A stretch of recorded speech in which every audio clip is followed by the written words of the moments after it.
Hello everyone, once again you are welcome on my YouTube channel Pharmacy Readers. Let's make pharmacy too easy. मैं हूं आपका दोस्त and host mister Sujeet Kumar Oniyar. आज हम बहुत ही इंटरेस्टेड टॉपिक पर बात करने वाले हैं, सो बने रहिए वीडियो के लास्ट तक। अगर आपको वीडियो अच्छी लगे तो प्लीज लाइक शेयर और सब्सक्राइब जरूर करें। So let's come and start to the point. Introduction of cells. Cells are the structural and functional unit of life, or cells are the basic fundamental unit of life. Cells जो होता है वो हमारे जीवन की, हमारे लाइफ की सबसे छोटी इकाई होती है। Robert Hooke was the first biologist who discover cells in 1665। Robert Hooke जो थे वो पहले बायोलॉजिस्ट थे जिन्होंने 1665 में सेल का डिस्कवरी किया। The study about cell is called cytology. जिस वह साइंस जिसमें हम सेल के बारे में स्टडी करते हैं उसे हम साइटोलॉजी कहते हैं। If we were to break apart of organisms to the cellular level, the smallest independent component that we would find would be the cell. अगर हम किसी भी ऑर्गेनिजम्स को सेलुलर लेवल पर अगर उसको हम छोटे छोटे पार्ट में डिवाइड करते हैं तो जो सबसे स्मॉलेस्ट इंडिपेंडेंट कंपाउंड पाया जाता है उसे हम कहते हैं cell. All organisms are made up of cell, generally single cells, unicellular or many cells, multicellulars. जितने भी ऑर्गेनिजम्स हैं वो सिंगल सेल्स, यूनिसेलुलर और मेनी सेल्स, मल्टीसेलुलर से मिलकर बने होते हैं। Mycoplasma are the smallest cell. अभी तक जो डिस्कवरी किया गया सबसे स्मॉलेस्ट सेल कौन सा है? Mycoplasma. Cells are the building block of all living being.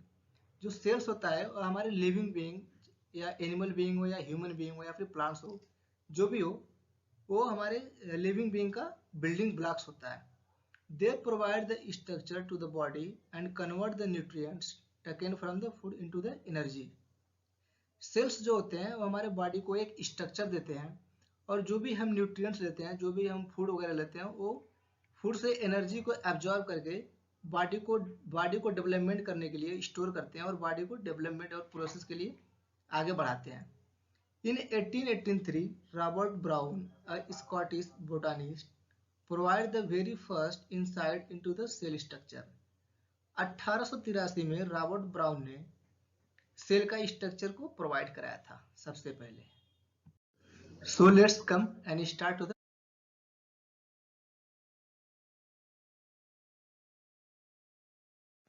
characteristics of the cells. Following are the various essential characteristics of the cells, which is listed below. Like that, cells provide structure and support to the body of an organism. जैसा कि आप समझ पा रहे होंगे, जो cell होता है वो किसी भी ऑर्गेनिजम्स के बॉडी को स्ट्रक्चर और सपोर्ट प्रोवाइड करता है। Second is that the cell interior is organised into different individual organelle surrounded by a separate membrane.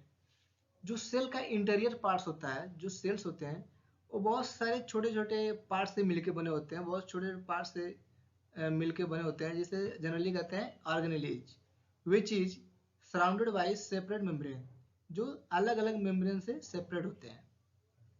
The nucleus hold genetic information necessary for reproduction and cell growth. जो cells में nucleus पाया जाता है वो जितने भी जेनेटिक इंफॉर्मेशन होता है उनको वो स्टोर करके रखता है for the reproduction and cell growth. आगे रिप्रोडक्शन के लिए, सेल्स के ग्रोथ के लिए, प्रॉपर डेवलपमेंट के लिए। Every cells has one nucleus and membrane bound organelle in the cytoplasm. जितने भी सेल्स होते हैं उनमें एक न्यूक्लियस पाया जाता है और मेम्ब्रेन बाउंड होते हैं। Mitochondria, a double membrane bound organelle, is mainly responsible for energy transaction vital for the survival of the cell. जो माइटोकॉन्ड्रिया होते हैं जनरली डबल मेम्ब्रेन बाउंड होते हैं। Types of cells. There are two types of cells. First is that prokaryotic cells and second is that eukaryotic cells. So let's start with the one. Prokaryotic cells. Prokaryotic cells have no nucleus. जो prokaryotic cells होते हैं उनमें nucleus absent होता है, nucleus नहीं पाया जाता है। Instead, some prokaryotes such as bacteria have a region within the cells where the genetic material is freely suspended. जो प्रोकैरियोटिक सेल्स होते हैं उनमें न्यूक्लियस की जगह एक ऐसा रीजन होता है, एक ऐसा प्लेस होता है जिसमें जेनेटिक मटेरियल फ्रीली सस्पेंडेड होते हैं, जहां जेनेटिक मटेरियल स्टोर होता है. This region is called nucleoids. उस प्लेस को, उस रीजन्स को क्या कहते हैं? Nucleoid. They all are single cell micro organisms. Example archaea, bacteria and cyanobacteria. जितने भी प्रोकैरियोटिक सेल्स होते हैं वो सिंगल सेल माइक्रो ऑर्गेनिजम्स होते हैं, यानी कि यूनिसेलुलर माइक्रो ऑर्गेनिजम्स होते हैं, जैसे archaea, bacteria and cyanobacteria. The cell size range from 0.1 to 0.5 micron in diameter. जो प्रोकैरियोटिक सेल्स होते हैं इन सेल की साइज होती है 0.1 to 0.5 micron in diameter. The hereditary material can either be DNA or RNA. जो प्रोकैरियोटिक सेल्स में hereditary materials होते हैं, हेरिडेटरी मटेरियल्स यानी कि वो मटेरियल्स जो जेनेटिक इंफॉर्मेशन को एक जीन से दूसरे gene. Eukaryotic cells. Eukaryotic cells are characterised by a true nucleus. जो यूकैरियोटिक सेल्स होते हैं उसमें न्यूक्लियस प्रेजेंट होता है, यानी कि उसमें एक ट्रू न्यूक्लियस पाया जाता है. The size of cells range between 10 to 100 micrometre in diameter. जो यूकैरियोटिक सेल्स होते हैं उन सेल की साइज 10 से 100 माइक्रोन इन डायमीटर की होती है. This broad category involve plants, fungi, protozoa and animals. जो यूकैरियोटिक सेल्स होते हैं वो generally plant, fungi, protozoa and animals में पाए जाते हैं. The plasma membrane is responsible for monitoring the transport of nutrients and electrolytes in and out of the sales.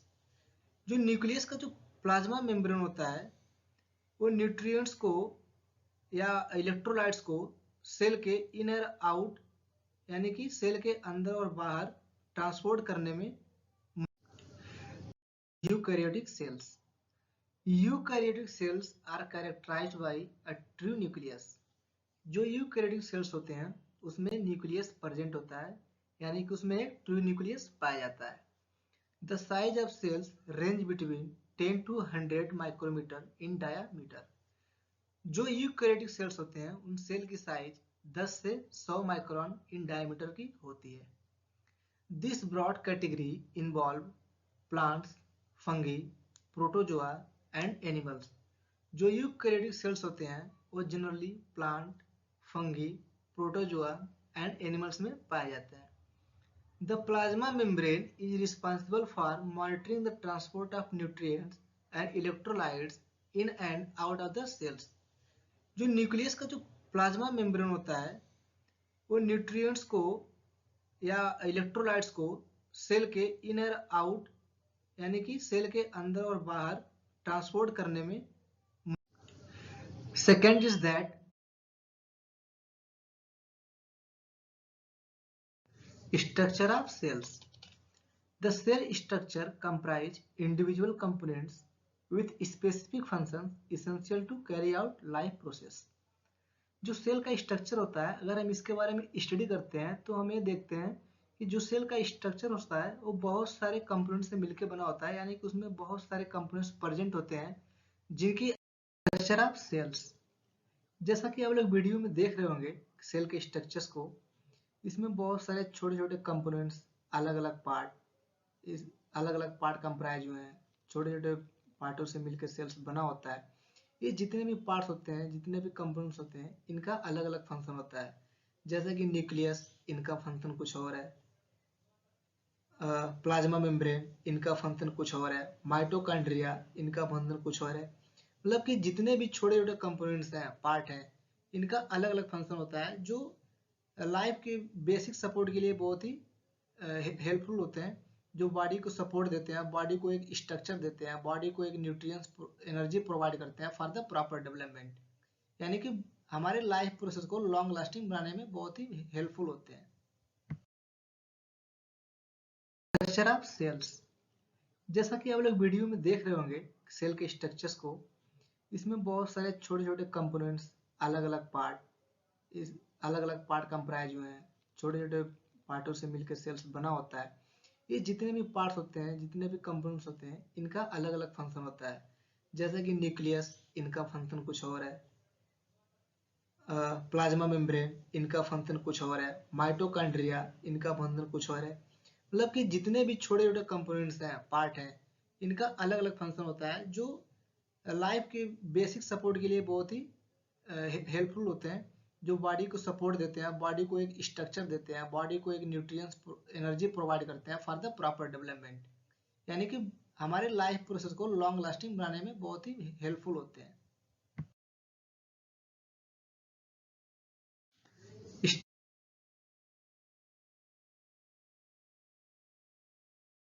Cell organelle and its functions.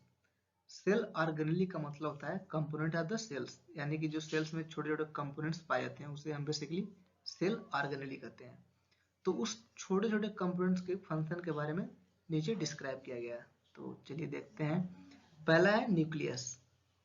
Nucleus, the nucleus is the site of ribosome synthesis. जो cells में nucleus होते हैं, basically वहां पे ribosomes का synthesis होता है, यानी कि वहां पे राइबोसोम्स का निर्माण होता है। It is involve in controlling cellular activity and cellular reproduction. जो न्यूक्लियस होते हैं वो सेलुलर एक्टिविटी और सेलुलर रिप्रोडक्शन को भी कंट्रोल करते हैं। सेलुलर एक्टिविटी यानी कि जो सेल्स में एक्टिविटी होती है, जैसे कि just like production of energy, absorption of energy, metabolism, ये सारी जो सेलुलर एक्टिविटी होती है उसको भी कंट्रोल करता है। Nuclear membrane, the nuclear membrane protect the nucleus by forming a boundary between the nucleus and other cell organelle। Nuclear membrane जो होता है, न्यूक्लियस और जो अदर सेल ऑर्गेनेली होते हैं और जो सेल में अदर छोटे छोटे कंपोनेंट्स पाए जाते हैं, इनके बीच में एक बाउंड्री बनाता है जो एक दूसरे को प्रोटेक्ट करता है और एक दूसरे को सेपरेट करता है। Chromosomes, a thread like structure of nucleic acid and protein found in the nucleus of most living cells. जो क्रोमोसोम्स होते हैं वो एक थ्रेड लाइक स्ट्रक्चर यानी कि एक धागे की तरह होते हैं, जो बेसिकली न्यूक्लिक एसिड और प्रोटीन से बने होते हैं, जो सभी लिविंग सेल्स और लिविंग ऑर्गेनिज्म में प्रेजेंट होते हैं। Carrying genetic information in the form of genes, जो जेनेटिक इंफॉर्मेशन को एक जीन से दूसरे जीन में भेजने के लिए मददगार होते हैं, भेजने में रोल प्ले करते हैं। Chromosomes play a crucial role in determining the sex of an individuals। जो क्रोमोसोम्स होते हैं ये सेक्स को भी डिटरमाइन करने में हेल्पफुल होते हैं। Each human cell contain 23 pair of chromosomes. जो ह्यूमन सेल्स होता है, जो ह्यूमन में जो क्रोमोसोम्स पाए जाते हैं उसके 23 पेयर यानी कि 23 जोड़े क्रोमोसोम्स ह्यूमन बीइंग में पाए जाते हैं। नेक्स्ट है endoplasmic reticulum. The endoplasmic reticulum is involved in the transportation of substances throughout the cells। जो इंडोप्लाज्मिक रेटिकुलम होता है बेसिकली ये क्या करते हैं, जो सब्सटेंसेस होते हैं, जो सेल्स में जो मैटर्स होते हैं उनको सेल के बाहर भेजने में हेल्पफुल होते हैं। It play a primary role in the metabolism of carbohydrate, synthesis of lipids, steroids and proteins. Endoplasmic reticulum एक और महत्वपूर्ण रोल प्ले करता है, जैसा कि metabolism of carbohydrates.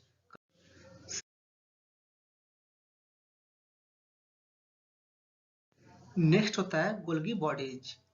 Golgi bodies are called cells post office as it is involve in the transportation of material within the cells.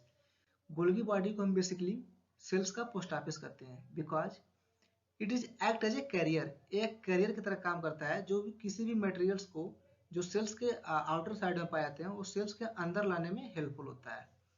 Golgi bodies help to form a new plasma membrane. जो Golgi bodies होता है ये नए नए plasma membrane को भी बनाने में हेल्पफुल होता है, यानी कि नए नए प्लाज्मा मेम्ब्रेन का निर्माण करता है, सिंथेसिस करता है। It release the protein molecules out of the cells. Golgi body also play important role in the release of protein, यानी कि जो गोल्गी बॉडीज होता है उस सेल्स के आउटर साइड में प्रोटीन्स का रिलीज करता है, प्रोटीन्स को बनाता है, जो हमारे बॉडी के डेवलपमेंट के लिए इंपॉर्टेंट होते हैं। नेक्स्ट होता है ribosomes. Ribosomes are the protein synthesiser of the cell. जो राइबोसोम्स होते हैं वो प्रोटीन के सिंथेसाइजर होते हैं, यानी कि राइबोसोम्स सेल्स में एक ऐसा लोकेशन होता है जहाँ पे अधिक से अधिक मात्रा में राइबोसोम प्रोटीन्स का निर्माण होता है। Ribosomes act as a catalyst into two extremely important biological processes called peptidyl transfer and peptidyl hydrolysis. जो राइबोसोम्स होते हैं basically act as a catalyst, जो कैटालिस्ट की तरह काम करते हैं, जो दो बायोलॉजिकल प्रोसेस जैसा कि peptidyl transfer and peptidyl hydrolysis में इंपॉर्टेंट होते हैं। नेक्स्ट होता है mitochondria. The mitochondria is called power house of the cells. Mitochondria को हम power house of the cell कहते हैं because it release the ATP, क्योंकि जो माइटोकॉन्ड्रिया होता है यहाँ पे अधिक से अधिक मात्रा में एनर्जी का प्रोडक्शन होता है। यहाँ पे अधिक से अधिक मात्रा में एटीपी रिलीज होती है। एटीपी यानी कि एडेनोसिन ट्राइफॉस्फेट, जो एक एनर्जी होता है जो हमारे बॉडी के लिए इंपॉर्टेंट होता है। नेक्स्ट होता है lysosome. The function of lysosome is to remove the waste as well as destroying the cells after it has died।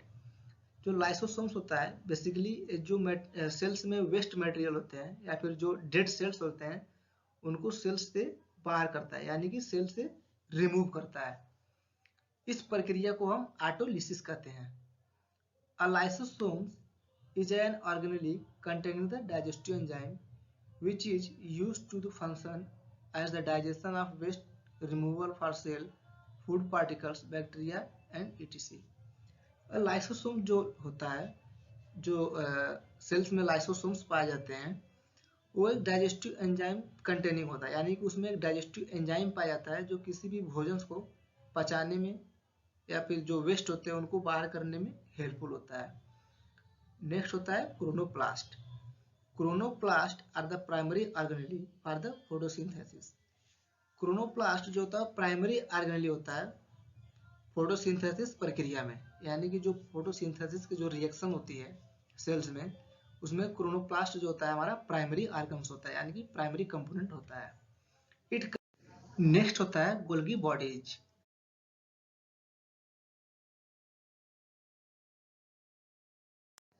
Function of the cells. There are some important function of the cells which is describe below. जैसा कि जो हमारे body में sales पाए जाते हैं उनके कुछ कार्य भी होते हैं, उनके कुछ इंपॉर्टेंट वर्क भी होते हैं। जैसा कि पहला, provide support and structures. The cell wall and cell membrane are the main component that functions to provide support and structure to the organisms.